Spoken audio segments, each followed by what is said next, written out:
আসসালামু আলাইকুম। এখন দেখবেন সংবাদ শিরোনাম। হাদির অবস্থা আশঙ্কাজনক জানালেন চিকিৎসক। হামলায় ব্যবহৃত মোটরসাইকেল সহ ৩ জন আটক। চোরাগুপ্তা হামলার আশঙ্কা উড়িয়ে দিচ্ছে না ইসি, বললেন কমিশনার সানাউল্লাহ। অনুপ্রবেশকারীদের ব্যাপারে রাজনৈতিক দলগুলোকে সতর্ক থাকার আহ্বান। সংস্কারের উদ্দীপনা হারিয়েছে অন্তর্বর্তী সরকার। অভিযোগ সুশীল সমাজ ও রাজনীতিবিদদের। বাস্তবায়নে বড় বাধা আমলাতন্ত্র। অতীতে অন্যায়ে জড়িয়েছিলেন বহু বিচারক। বিদায়ী অভিভাষণে বললেন প্রধান বিচারপতি, অসৎ ও অসাধুদের বিরুদ্ধে কঠোর ব্যবস্থার তাগিদ। এতক্ষণ দেখছিলেন সংবাদ শিরোনাম, এখন দেখবেন বিস্তারিত। ইনকিলাব মঞ্চের মুখপাত্র ওসমান হাদির অবস্থা এখনও আশঙ্কাজনক। সকালে আবারও সিটি স্ক্যানে দেখা গেছে মস্তিষ্কে মারাত্মকভাবে ক্ষতি হয়েছে তার। শুরুতে কিডনিতে সমস্যা হলেও পরে সেটির কার্যক্ষমতা ফিরে পেয়েছে তিনি। দুপুরে এভারকেয়ার হাসপাতালে হাদির শারীরিক অবস্থার খোঁজ নিতে যান ঢাকা মেডিকেলের নিউরোসার্জন ডাক্তার মোহাম্মদ আব্দুল আহাদ। তিনি সাংবাদিকদেরকে জানান, গুলি মস্তিষ্কের টেম্পোরাল ব্যারিয়ার ভেদ করে গেছে। শরীরের ভেতরে রয়ে যাওয়া বুলেটের অংশ অস্ত্রোপচারের মাধ্যমে বের করে আনা হয়েছে। তিনি বলেন, লাইফ সাপোর্টে ফুসফুস অপরিবর্তিত অবস্থায় রয়েছে। হাদিকে খুব কাছ থেকে করা গুলিটি সবচেয়ে গুরুত্বপূর্ণ রক্তনালীগুলোর পাশ দিয়েই ভেদ করে গেছে। এরই মধ্যে বিদেশে চিকিৎসার কেস সামারি পাঠানো হয়েছে। মেডিকেল বোর্ড সিদ্ধান্ত নিলে ওসমান হাদিকে বিদেশে পাঠানো হবে। অবশ্য চূড়ান্ত সিদ্ধান্ত নেবে পরিবার। ওসমান হাদির ওপর হামলাকারী 2 জন সীমান্ত দিয়ে পালিয়ে গেছেন, এমন তথ্য মিলছে নানা মাধ্যমে। তাদের হদিস জানাতে না পারলেও পুলিশ বলছে বৈধ পথে সন্দেহভাজন হামলাকারী ফয়সাল ও আলমগীরের বিদেশ যাওয়ার তথ্য নেই। বিকেলে এক ব্রিফিংয়ে ডিএমপি জানিয়েছে গ্রেফতার করা হয়েছে 2 মানব পাচারকারীকে। এদিকে হামলায় ব্যবহৃত মোটরসাইকেলের মালিককে 3 দিনের রিমান্ডে নেওয়া হয়েছে। জানানো হয়, জুলাই যোদ্ধা ও নির্বাচনে প্রার্থীদের যারা ঝুঁকিতে আছেন তাদের নিরাপত্তা দেবে পুলিশ। শুক্রবার ঢাকা ৮ আসনের সম্ভাব্য প্রার্থী ও ইনকিলাব মঞ্চের মুখপাত্র ওসমান হাদিকে গুলি করে দুর্বৃত্তরা। সিসি ফুটেজে দেখা যায় একটি মোটরসাইকেল থেকে এক ব্যক্তি অটোরিকশায় থাকা হাদিকে গুলি করেন। এরই মধ্যে হাদির উপর হামলাকারী 2 জনকে শনাক্তের পর 2 দিন ধরে তাদের খুঁজছে পুলিশ। শুটার ফয়সাল ও মোটরসাইকেল চালক আলমগীর কি আদৌ দেশে আছে কিনা তা নিয়ে প্রশ্ন থাকলেও পুলিশ বলছে তাদের গ্রেফতারে অভিযান চলমান। ঢাকা মেট্রোপলিটন পুলিশ হামলাকারীদের গ্রেফতারের জোর প্রচেষ্টা চালিয়ে যাচ্ছে। 2 সন্ত্রাসীকে এখনও গ্রেফতার করতে না পারলেও হাদির উপর হামলায় ব্যবহৃত মোটরসাইকেলটির মালিক। নির্বাচনের আগে চোরাগুপ্তা হামলার আশঙ্কা করছে ইসি, কিন্তু নাশকতাকারীদের উদ্দেশ্য সফল হতে দেয়া হবে না বলে জানিয়েছেন নির্বাচন কমিশনার আবুল ফাজল মোহাম্মদ সানাউল্লাহ। বিকেলে আগারগাঁয়ে নির্বাচনে আইন শৃঙ্খলার বিষয় নিয়ে বাহিনীদের সাথে ইসির বৈঠক শেষে ব্রিফিংয়ে এই কথা জানিয়েছেন তিনি। বলেছেন, যারা নির্বাচন বানচালের চেষ্টা করবে তাদের বিরুদ্ধে ব্যবস্থা নেওয়া হবে। এজন্য আইন শৃঙ্খলা বাহিনীকে আরও দৃঢ় হওয়ার আহ্বান জানিয়েছেন কমিশনার সানাউল্লাহ। বলেন, বাইরে থাকা সন্ত্রাসীদের গ্রেফতারের পাশাপাশি হারিয়ে যাওয়া অস্ত্র উদ্ধার করতে হবে। অনুপ্রবেশকারীদের ব্যাপারে রাজনৈতিক দলগুলোকে সতর্ক হওয়ার পরামর্শ দিয়েছেন তিনি।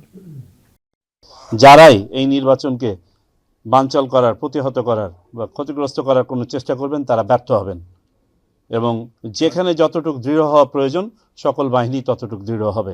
নির্বাচন কমিশনের পক্ষ থেকে মেসেজ ইজ ভেরি ক্লিয়ার। নির্বাচন নিয়ে কোনো আশঙ্কা নাই, নির্বাচন সময় মতো হবে, এবং নির্বাচনের পথে এই ধরনের যে বাধাগুলো তৈরি করার চেষ্টা হচ্ছে এগুলো। সংস্কার ঘিরে অন্তর্বর্তী সরকারের উদ্দীপনা হারিয়ে গেছে। এটি বাস্তবায়নের সবচেয়ে বড় বাধা আমলাতন্ত্র। অনেক ইস্যুতে একমত হতে পারছে না রাজনীতিবিদরা, এমন মন্তব্য মিলেছে বাংলাদেশ রিফর্ম ট্র্যাকারের উদ্বোধনী পর্বে। দুদক চেয়ারম্যানের আক্ষেপ, অনেক আমলা এখনও ক্ষমতার কাছে নতি স্বীকার করছে। অন্যদিকে আইন করে এমপিদের উপর নজরদারি বাড়ানোর ঘোষণা দিয়েছে ইসি। অন্তর্বর্তী সরকার দায়িত্ব নেওয়ার পর গঠন করা হয়েছিল প্রায় 1 ডজনের মতো সংস্কার কমিশন, যাদের মোট সুপারিশ ছিল 400-র বেশি। কিন্তু 1.5 বছর যেতেই দেখা যাচ্ছে এসব বাস্তবায়ন হয়েছে নামকা ওয়াস্তে। ঐক্যমত্য কমিশনেও সব পক্ষকে রাখা হয়নি, ফলে যা হওয়ার কথা ছিল জাতীয় সমঝোতা তা হয়ে গেছে সীমিত পরিসরের আলোচনা। এই স্থবিরতার কোনো ব্যাখ্যাও দেয়নি অন্তর্বর্তী সরকার। রোববার বাংলাদেশ রিফর্ম ট্র্যাকারের উদ্বোধনে বক্তারা অভিযোগ করেন, সংস্কার ইস্যুতে হাল ছেড়ে দিয়েছে সরকার, তথ্য উপাত্তের ধারাবাহিক স্বচ্ছতা নেই। নির্বাচনকে কেন্দ্র করে রাজনীতিবিদরা আরো সহিংসতা বা আক্রমণের শিকার হবেন কিনা এবং নির্বাচন কমিশন এবং বর্তমান সরকার তাদের জন্য সেই সুষ্ঠু নিরাপদ পরিবেশ গড়ে তুলতে পারবেন কিনা এই ব্যাপারে খুব বড় ধরনের আশঙ্কা প্রকাশ করা হয়েছে। বিভিন্ন সংস্কার কমিশনের প্রধানরা বলেন, রাষ্ট্র পরিবর্তনের পথে বড় বাধা রাজনীতিবিদ ও আমলারা। এতে নিয়ন্ত্রণে কার্যকর উদ্যোগ নেয়নি অন্তর্বর্তী সরকার। যে অধ্যাদেশগুলো হয়েছে তার মধ্যে অন্ততপক্ষে আমি 10টা অধ্যাদেশের কথা বলতে পারি, যেগুলো প্রতিটা ক্ষেত্রে strong resistance came from the bureaucracy. বলেছিলেন যে আর কিছু না হোক, আমরা আগামী 2 মাসের মধ্যে অন্তত আপনারা দেখতে পাবেন সাংবাদিকতা সুরক্ষা আইনটা করা হবে। সর্বশেষ খবর হচ্ছে যে সেই সাংবাদিকতা সুরক্ষা আইন করার প্রস্তাব সরকার ফেলে দিয়েছে। দুর্নীতি দমন কমিশনের চেয়ারম্যানের মতে, সংসদে অযোগ্য ব্যক্তিকে এনে তার কাছে ভালো সরকার পরিচালনার আশা। অবসরের আগে বিদায়ী অভিভাষণে প্রধান বিচারপতি ডক্টর সৈয়দ রেফাত আহমেদ বলেছেন, অতীতে অন্যায়ে জড়িয়েছিলেন বহু বিচারক, যা জুলাই আন্দোলনের অনুঘটক হিসেবে কাজ করেছে। পদোন্নতির জন্য রাজনৈতিক পদলেহন থেকে বিচারকদের বিরত থাকার আহ্বান জানিয়েছেন প্রধান বিচারপতি। বলেন, অসৎ ও অসাধু বিচারকদের বিরুদ্ধে কঠোর ব্যবস্থা নেয়ার কথা। বিচারকদের সুযোগ সুবিধা বাড়াতে সরকারকে তাগিদ দেন তিনি। ছাত্র জনতার অভ্যুত্থানের 5 দিন পর পদত্যাগ করেন তৎকালীন প্রধান বিচারপতি ওবায়দুল হাসান সহ আপিল বিভাগের 5 বিচারপতি। আমি সৈয়দ রেফাত আহমেদ। এরপর 11 আগস্ট প্রধান বিচারপতি হিসেবে শপথ পড়েন সৈয়দ রেফাত আহমেদ। কর্তব্য পালন করিব। প্রধান বিচারপতি হিসেবে তার 1 বছরেরও বেশি সময়ের দায়িত্বে বিচার বিভাগে এসেছে আমূল পরিবর্তন। তার হাত ধরেই বিচার বিভাগের দীর্ঘদিনের আকাঙ্ক্ষা পৃথক সুপ্রিম কোর্ট সচিবালয়ের যাত্রা শুরু হয়। দেশের 25তম প্রধান বিচারপতি হিসেবে 27 ডিসেম্বর অবসরে যাচ্ছেন সৈয়দ রেফাত আহমেদ। অবসরে যাওয়ার আগে বিদায়ী অভিভাষণে সারা দেশের বিচারকদের উদ্দেশ্যে বিচার বিভাগের স্বাধীনতা, দায়বদ্ধতা ও ভবিষ্যৎ চ্যালেঞ্জের কথা তুলে ধরেন প্রধান বিচারপতি। আমাদের বিচারকগণ যে পরিমাণ মামলা নিষ্পত্তি করেন তা আমার কাছে সবসময় অবিশ্বাস্য মনে হয়েছে। অভিভাষণে প্রধান বিচারপতি বলেন, বিচার বিভাগকে জনগণের দ্বারপ্রান্তে নিয়ে যাওয়া, মামলার জট কমানো সহ ন্যায় বিচারের মাধ্যমে শক্তিশালী বিচার বিভাগ প্রতিষ্ঠাই ছিল তার মূল লক্ষ্য।